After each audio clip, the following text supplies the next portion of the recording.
একজন সুগৃহিণী পারে সংসারের সমস্ত কাজ দায়িত্ব সহকারে পালন করতে।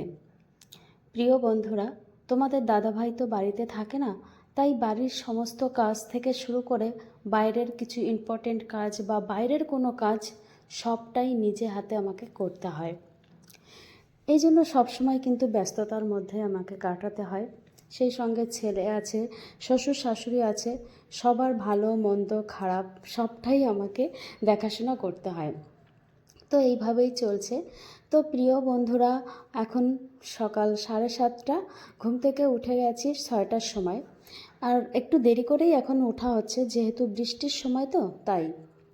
আর দেখো, ঘুম থেকে উঠে বেশ কিছু কাজ ছিল, যেমন ঘরের সামনে পরিষ্কার করা, যেমন জল দিয়ে পরিষ্কার করা, ঘরটা ঝাড় দেওয়া, বাসন মাজা, সব কাজ সেরে এই যে বন্ধুরা চলে এসেছি ঘরে। আর দেখো, জামা কাপড়গুলো সব খাটের স্ট্যান্ডে ঝুলছে। কেন বলো তো? কারণ বৃষ্টি হচ্ছে, জামা কাপড় তো শুকাতেই পারছি না। তাই জলটা যখন বাইরের থেকে ঝরিয়ে নিয়ে এসছি, তারপরে এই ছাদ ঘরের মধ্যে খাটের স্ট্যান্ডে নেড়ে দিয়ে সেটাকে শুকানো হচ্ছে। আর এই হাওয়াতে শুকানো জামা কাপড় পরতে একদমই ভালো লাগছে না। মনে হচ্ছে রোদে শুকালে জামা কাপড়গুলো একটু কচমচ করে, বেশ ভালো লাগে। তো দেখো বন্ধুরা, এই যে ঘরে কিছু জামা কাপড় এলোমেলো ছিল, সেগুলো একটু গুছিয়ে নিলাম। কারণ ঘর যত গোছানো থাকবে, যত পরিষ্কার থাকবে, তত সুন্দর থাকবে। সেই সঙ্গে কিন্তু বাইরের পরিবেশটাও ভালো থাকে। আমার যেটা মনে হয়, আমার মনটাও ভালো হয়ে যায় ঘর পরিষ্কার পরিচ্ছন্ন থাকলে। তারপরে দেখো বন্ধুরা, কিছু জলের বোতল, প্রতিদিন তো আমরা জলের বোতলে জল ব্যবহার করি, জল রেখে ইউজ করি। তো বোতলগুলো না একটু কেমন কালচে কালচে ভাব হয়েছিল, তাই লেবু দিয়ে বোতলগুলো পরিষ্কার করছি। লেবুগুলো ছোট ছোট টুকরো করে কেটে বোতলের মধ্যে রেখে একটু জল দিয়ে ঝাঁকিয়ে রাখছি। ব্যাস, কিছুক্ষণ পর 5-10 মিনিট পর যখন আমি লেবুটা ফেলে দেবো, একদম বোতলটা সুন্দর পরিষ্কার হয়ে যায়। সেই সঙ্গে বোতলের মধ্য থেকে সুন্দর একটা স্মেল বেরোয়, খুব ভালো লাগে। তো আমি এইভাবেই সব বোতলগুলো এইভাবেই পরিষ্কার করি। কিন্তু একসঙ্গে সব বোতল পরিষ্কার করা হয় না। দেখা যাচ্ছে এখন 5টা করছি, তারপরে আবার 4টে করছি। সব বোতলে তো জল ভরা থাকে, তাই জল ফেলে আর সব পরিষ্কার করা হয় না। যেগুলো জল থাকে না, সেগুলোই পরিষ্কার করি। তো বোতলগুলোতে আমি লেবু দিয়ে রেখেছি। আর কিছু বাসন এদিক ওদিক ছিল, সেগুলো আমি যখন ধুই সকালে, তখন আর দেখা হয়নি, পরে দেখেছি, তো সেগুলো ধুয়ে নিয়েছি। আর দেখো, এই যে দাঁত মাজছি আর বারবার ছেলেকে ডাকছি ঘুম থেকে ওঠার জন্য। সিঁড়িঘরে যে আমি উপরের দিক তাকিয়ে ডাকছি, ও তো দোতলায়। রাত্রে তো আমরা দোতলায় ঘুমোই, নিচতলায় থাকা হয় না। নিচতলায় শ্বশুরমশাই ঘুমোয়, আর রাত্রে দোতলায় আমরা ঘুমিয়ে থাকি। তো ও উপরে ঘুমিয়ে আছে। ফোন করেছি, ফোন রিসিভ করছে না, কিন্তু নিচের থেকে ডাকছি, ডাকে আর সাড়া দিচ্ছে, কিন্তু উঠছে না। সকালে এত আলস্যি করে, ঘুম থেকেই কোনো মতে ওঠে না। আর বন্ধুরা, আমার যা কাশি হয়েছে, প্রচুর কাশি, ওষুধ তো খাচ্ছি, সেই সঙ্গে একটা টোটকা, জলের ভিতর আদা লবঙ্গ তেজপাতা এইসব দিয়ে ফুটিয়ে এই যে একটা গরম জল বানিয়ে নিয়ে এসেছি। তো এটা খাচ্ছি। শাশুড়ি মারও কাশি হয়েছে, ওনাকে বলেছি, বলে আমিও তো গরম খাবো না, তুমি খাও। তাই আমি যে খেয়ে নিয়েছি, জামা কাপড় চেঞ্জ করে এই যে গরম জলটা খাচ্ছিলাম। আর শাশুড়িমা একটু বেরোবে, বললো আমি আসি, তারপরে রান্নাবান্না করব, তুমি সব কিছু গুছিয়ে রেখো। তো ঠিক আছে বললাম। তারপরে এই যে দেখো বন্ধুরা, ছেলেকে আমি ডাকতে এসেছি, তারপরেই উঠেছে। মোটে ঘুম থেকে ওঠে না সকালে, রাত্রে ঘুমোতে চায় না। রাত্রে তোমার 1টা 1:30 বেজে যায় ঘুমোতে ঘুমোতে। এদিকে আমার ঘুম পেয়ে যায়, কারণ আমার তো সকাল সকাল ঘুম থেকে উঠতে হয়, আর ও ঘুমায় না। এই করে করে না, রাতে দেরি করে ঘুমায় আর সকালে দেরি করে ওঠে। এইটা হচ্ছে ওর বেশি অসুবিধা। সকালে যদি পড়া থাকে আরও অসুবিধা হয়, যদি 6টার সময় পড়া থাকে। তো ওকে ঘুম থেকে তুলে দিয়েছি, ও নিচে চলে গেছে। এখন পড়তে বসবে আবার ফ্রেশ হয়ে। আর দেখো বন্ধুরা, আমি সেই বোতলগুলো আবার পরিষ্কার করে নিচ্ছি।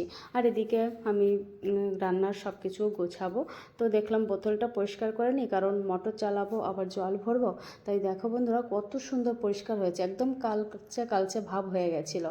আর দেখো, এই যে সব রান্নাটা গুছিয়ে রেখেছি। আজকে কচুরলতি চিংড়ি মাছ ভাপা হবে, আর ভেন্ডি ভাজি হবে, সেই সঙ্গে আর একটা খাবার আছে, তো পরে তোমাদের দেখাচ্ছি। আর ছেলের জন্য সয়াবিন আলুর তরকারি করা হবে, সঙ্গে ডিম থাকবে। ছেলে তো এইসব খায় না, কচুরলতি ভেন্ডি এগুলো খেতেই চায় না। তাই জন্য আমরা এরকমই করছি, ওর জন্য আলাদা করে রাখছি। আর এই দেখো, ওর যে সয়াবিনটা রান্না হবে, তার মধ্যে একটু আলু দিতে হবে। তো শাশুড়িমা এসে রান্না বসিয়ে দিয়েছে। শাশুড়িমা রান্নাটাই শাশুড়িমা করে, মানে সকালবেলা একবারই আমাদের রান্নাটা হয়, সকালে দুপুরে মানে দুবেলার রান্নাই একসঙ্গে হয়। আর রাত্রে তো আবার আমি রান্না করি, তো ওই জন্য সকালে একজন গুছিয়ে দিই, মানে আমি গুছিয়ে দিই আর শাশুড়িমা রান্না করে। তো ভাগে যোগে দুজনে রান্না করি জন্য তাড়াতাড়ি হয়ে যায়। তো শ্বশুরমশাইকে খেতে দিয়ে আমি এই যে রান্নাঘরটা পরিষ্কার করে নিচ্ছি, কারণ শাশুড়িমা রান্না করে বেরিয়ে যায়। তারপরে আমি রান্নাঘরটা সুন্দর করে পরিষ্কার করে থালা বাসন কলপারে রেখে তারপরে খাওয়া দাওয়া করে তো ধুতে হবে। তো রান্নাঘরে উনি না ভালো পরিষ্কার করতে মানে পারে, সবই পারে, কিন্তু আমার সেটা কেমন পছন্দ হয় না। তাই জন্য আমি বলেছি তুমি রান্নাটা করে নিও, তারপরে বাদবাকি কাজ আমি করে নেব। তাই জন্য উনি রান্না করে ঘর থেকে বেরিয়ে গেছে আর আমি সব কাজ করছি। তো শ্বশুরমশাইয়ের খাওয়া হয়ে গেছে, ছেলেরও খাওয়া হয়ে গেছে, আর আমি আর শাশুড়ি মা এখন খাবো। তাই এই যে দেখো বন্ধুরা, মানে যে খাবারগুলো রান্না হয়েছে সেগুলো থেকে একটু একটু খাবো, আর বাদবাকি আগের খাবার কিছু রয়েছে সেইগুলোও খাবো। দেখো এই যে এখানে কচুরলতি আর চিংড়ি মাছ ভাপা হয়ে গেছে, মানে যা যা রান্নার করা ছিল আজকে সব কিছু রান্না হয়ে গেছে। তো সেখান থেকে একটু একটু নিচ্ছি, আর বাদবাকি ফ্রিজে কিছু খাবার আগের দিন ছিল সেগুলো গরম করে নিয়েছি। তো সেইগুলো দিয়ে এখন সকালের খাবার খাওয়া হবে। আর এদিকে কিন্তু বৃষ্টি ঝিরিঝিরি বাইরে পড়েই আছে।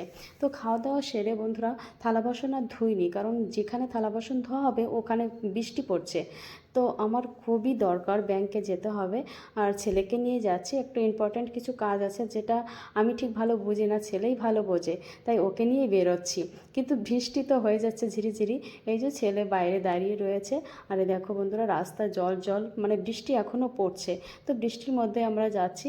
আর ব্যাংকের থেকে কাজ সেরে যখন আসি স্টেশনের উপর দিয়ে এসেছিলাম, দেখো বন্ধুরা কত বৃষ্টি হয়েই যাচ্ছে, মানে তারপর ওখান থেকে এসে চান টান করে এই যে উপরে এসেছি, এখন পুজো দেব।